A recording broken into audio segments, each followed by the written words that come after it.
தம்பி, நீங்கள் இருக்கிற வீடு இருக்குல்ல, அது ஒரு காலத்தில் பெரிய காடு. கொல்லாவும் மாவும் ஐனியும் அடைச்சி கிடக்கும். அவ்வளோ நெருக்கமாக மரங்களும் ஓங்கி வளர்ந்து கிடக்கும். பட்ட பகலே உள்ள நுழைய முடியாது. நான் சொல்கிறது ஒரு 80 வருஷத்துக்கு முன்னாடி நடந்த கதை.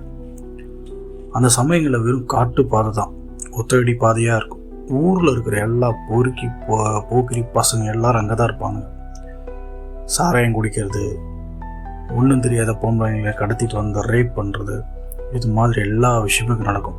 நல்லவன் எவனும் அந்த வழியாக வரவே மாட்டாங்க. பகலே ராத்திரி மாதிரி தான் இருக்கும். சூரிய வெளிச்சமே தரையில் படாதுன்னா பார்த்துக்கோ. இப்போ இருக்கிற மாதிரி இப்போ போலீஸ்லாம் ரொம்ப கிடையாது. அங்கே கிழக்க 4 குளம் இருந்துச்சு. நாங்களும் அங்கே தான் குளிக்க மீன் பிடிக்க போவோம். அந்த காலத்தில் ஊருக்குள்ள வேணின்னு ஒரு புள்ள ஒருத்தி இருந்தான். அவன் ஒரு கிராத்தல், அதாவது பிராத்தல், தமிழில் கிராத்தல்.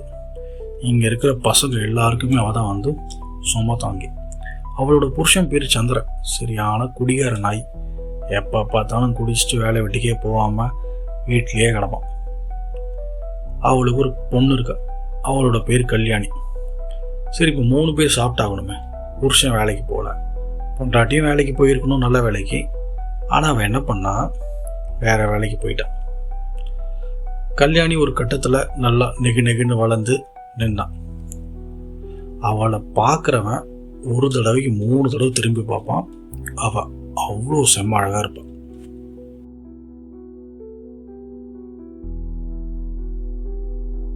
பிள்ளைய ஊரு கண்ணுக்கு தப்பி பொத்தி வளர்த்து வந்தா வேணி.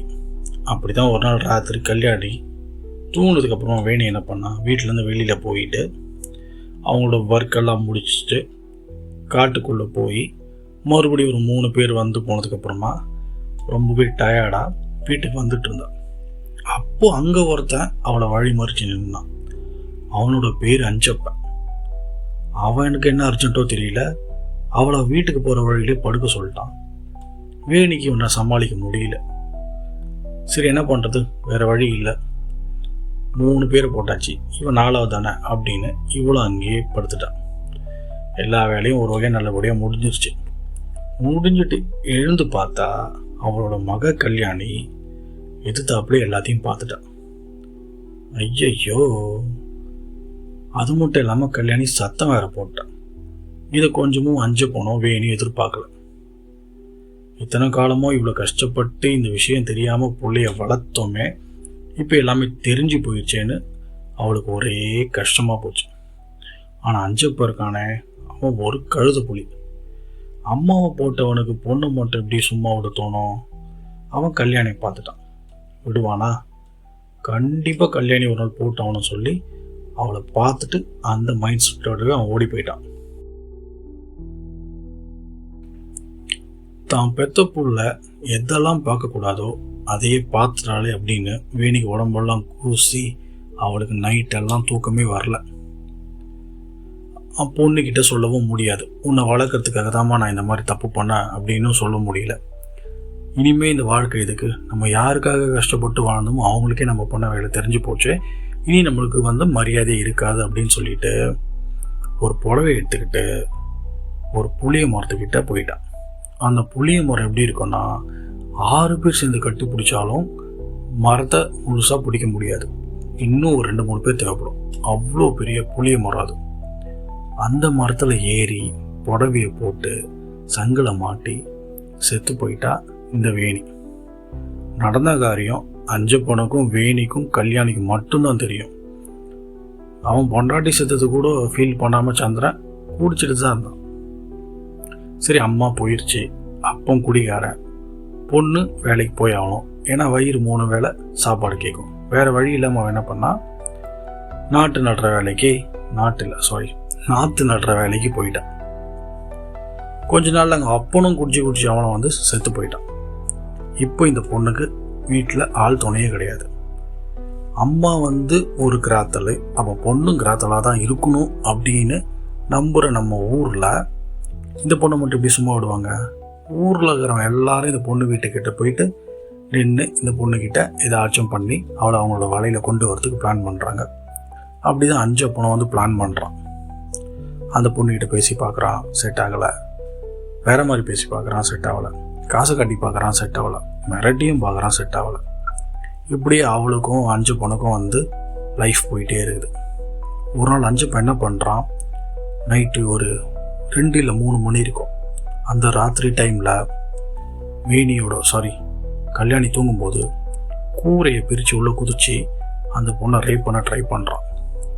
கல்யாணியால் இவனை வந்து சமாளிக்க முடியல. இவன் பார்க்க ரொம்ப மொரட்டாக இருக்கான். இவளை கீழே தள்ளி விட்டு அடித்து ரேப் பண்ண ட்ரை பண்ணும்போது கல்யாணி என்ன பண்ணுறா, ஃபோர்ஸாக ஒரு தம்பியோட விதை பையில் உதைச்சிட்றான். தம்பியால் நகர முடியல, கீழே விழுந்துடுறான். சத்தம் கேட்ட அக்கம் பக்கத்தில் ஓடி வந்து பார்க்குறாங்க. பார்த்தா அஞ்சப்பா இந்த நிலமையில் இருக்கான்.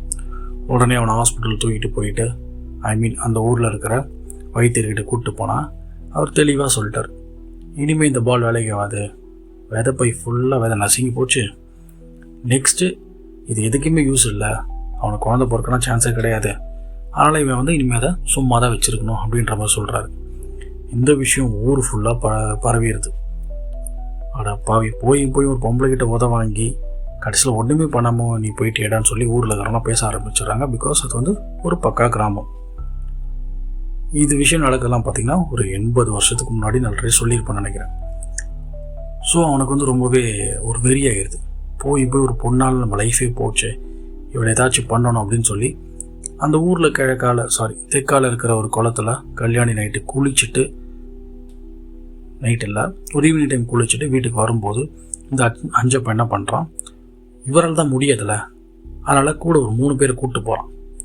ஸோ அவங்கள செய்ய வச்சு இவர் பார்த்து என்ஜாய் பண்ணலாம் அப்படின்ற மாதிரி கூட்டிகிட்டு போயிட்டு அங்கே போய் அந்த பொண்ணை வழிமறித்து எல்லோரும் சேர்ந்து கேங் பேங் பண்ண ட்ரை பண்ணுறாங்க. அங்கேயும் அவங்களால இந்த பொண்ணை சமாளிக்க முடியல. இந்த பொண்ணு பத்திரகாளி மாதிரி அங்கே சத்தம் போட்டு எல்லாரையும் அடிக்க அங்கே அவங்க கூட இருந்ததில் ஒருத்தர் என்ன பண்ணுறான், வேறு வழி இல்லாமல் இந்த பொண்ணை ஒரு கட்டை எடுத்து பின்மண்டையில் அடிச்சிடறான். இந்த பொண்ணு அங்கே மயங்கி விழுந்துடுறான். ஆக்சுவலி அவன் அங்கேயே செத்து போயிட்டான். ஆனால் இவனுங்க மயங்கி விழுந்துட்டான்னு நினச்சிக்கிட்டு அங்கே இருந்த அந்த 4-5 பேரும் அந்த பொண்ணை ரேப் பண்ணுறாங்க. ரேப் பண்ணிவிட்டு அவளோட உடம்புலேருந்து எல்லா ட்ரெஸ்ஸையும் கிழிச்சு நேராக அவங்க அம்மா எந்த புளிய மரத்தில் தூக்கு போட்டு செத்தாங்களோ அங்கேயே இந்த பொண்ணை வித்தவுட்டாக தூக்கு மாட்டி தொங்க விட்டுறாங்க. மறுநாள் காலையில் ஊர்க்காரங்களாம் பார்க்குறாங்க.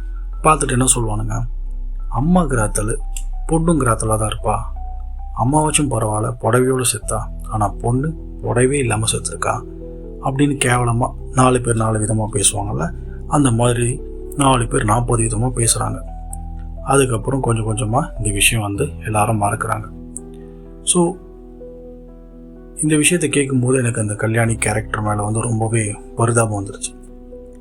சின்ன பொண்ணு, அப்பா சரியில்லை, அம்மாவும் சரியில்லை, எல்லாரும் எழுந்துட்டு அந்த பொண்ணு தனியாக வாழ ட்ரை பண்ணா, ஆனால் அவளை இப்படி கொண்டுட்டாங்களே அப்படின்னு ஃபீல் பண்ணால் அதுக்கு மேலே தான் வேறு மாதிரி நடந்திருக்கு. அவள் இறந்த ஒவ்வொரு அமாவாசைக்கும் இவளை கொண்டாங்க பாருங்கள், ஒவ்வொருத்தனும் செத்துருக்காங்க. எப்படின்னா ஒவ்வொரு அமாவாசைக்கும் ஒருத்தனுக்கு உடம்பு சரியில்லாமல் போகும். ஒருத்தனுக்கு யூரினே வராதான், ஒருத்தனுக்கு யூரின் வந்தால் ரத்தமாக வருமா, இப்படியே ஒவ்வொருத்தருக்காக ஒரு பிரச்சனை. இவளை மண்டையில் அடித்தான் பாருங்கள், அவன் மண்டை செதறி தான் செத்து போனானா. எப்படின்னா யூரின் போகிறதுக்காக ஒரு பெரிய தென்னை மரத்து கீழே உட்காரும்போது ஒரு 2-3 கொலை டப்புன்னு தலைமையிலே விழுந்துருக்குது. குழ ஆகிட்டுக்குது மண்டை. அவனை எரிக்கிறது கூட கரண்டியில் வழித்து தான் அவனோட மண்டையை எடுத்துகிட்டு போய் எரிச்சிருக்காங்க. இந்த மெயின் கேரக்டருக்காக பாருங்கள் அஞ்சப்பன், அவன் எப்படி செத்தானா, அவனுக்கும் இதே மாதிரி உயிர் நாடியில் பிரச்சனை. அவனால் எழுந்து நடக்கவே முடியாத மாதிரி தான் இருந்திருக்கிறான். அப்படி எழுந்துக்கவே நடக்க முடியாதவன் ஒரு நாள் வேணியும் கல்யாணியும் செத்த அந்த புளிய மரத்தில் இவனோட உடம்பு தலைகீழாக தொங்குது, தலை இல்லாமல். அது எப்படின்னு கேட்டால் யாருக்குமே தெரியல இது வரைக்கும்.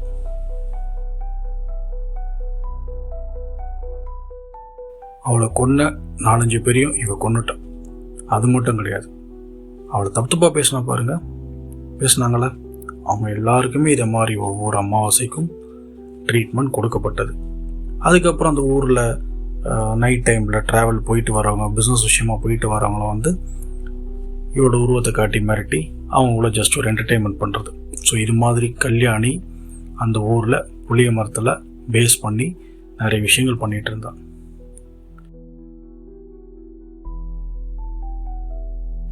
இப்போ இந்த புளிய மரம் எங்கே இருக்கு அப்படின்னு பிரபு வந்து செல்லமுத்து தாத்தா கிட்ட கேட்குறான். அதுக்கு செல்லமுத்து தாத்தா என்ன சொல்றாரு, என்னடா நீ விடிய விடிய கதை கேட்டுட்டு இப்படி சொல்றியாடான்னு. இப்போ அந்த புளிய மரம் இங்கே இல்லை, ஏன்னா காலம் நிறைய போயிருச்சு, 80 வருஷம் ஓடிருச்சு. அந்த புளிய மரம் இருந்த இடத்துல ரோடு வந்து காடு அழிஞ்சு நிறைய வீடு வந்து சிட்டி மாதிரி ஆயிடுச்சு. இப்போ அந்த சிட்டி இருக்கிற இடத்துல ஒரு வீடு இருக்கு, அந்த வீட்டில் தான் நீ இருக்க. ஸோ அந்த வீட்டில் முக அமைப்பு சரியில்லைன்னு தான் இப்போ நீ என்கிட்ட வந்து அந்த வீட்டை பற்றி டீட்டெயில் கேட்டிருக்க அப்படின்னு சொன்ன உடனே பிரபுவுக்கு மயக்கம் வந்து கீழே விழுந்துடுறான்.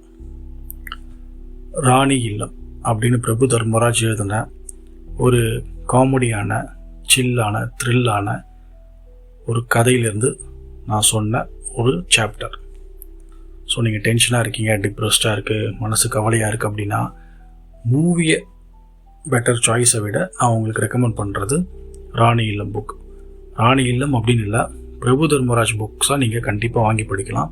நீங்கள் இப்போ தான் புக்ஸ் படிக்க ஸ்டார்ட் பண்ண போகிறீங்க அப்படின்னு சொல்லும்போது தயவுசெய்து பணம் எப்படி சம்பாதிப்பது, வெங்காயத்தை எப்படி உரிப்பது, எப்படி சிரிப்பது, எப்படிங்கிற மாதிரி புக்கெல்லாம் வாங்கி படிச்சிங்கன்னா உங்களுக்கு புக் படிக்கிற இன்ட்ரெஸ்டே போயிடும். ஸோ புக் படிக்க ஸ்டார்ட் பண்ணுறீங்க அப்படின்னா தயவுசெய்து கொஞ்சம் என்டர்டெயின்மெண்ட்டாக இருக்கிற மாதிரி குட்டி குட்டி நாவல்ஸு அது மாதிரி வாங்கி படிங்க. இப்போ நான் சொல்கிற புக்கும் வாங்கி படிங்க. குறிப்பாக பிரபு தர்மராஜ் எழுதுனா எந்த புக் வேணால் படிங்க. நீங்கள் உள்ளுக்குள்ளே சிரித்தாலும் சரி, சத்தம் போட்டு சிரித்தாலும் சரி, அதுக்கு நான் கேரண்டி.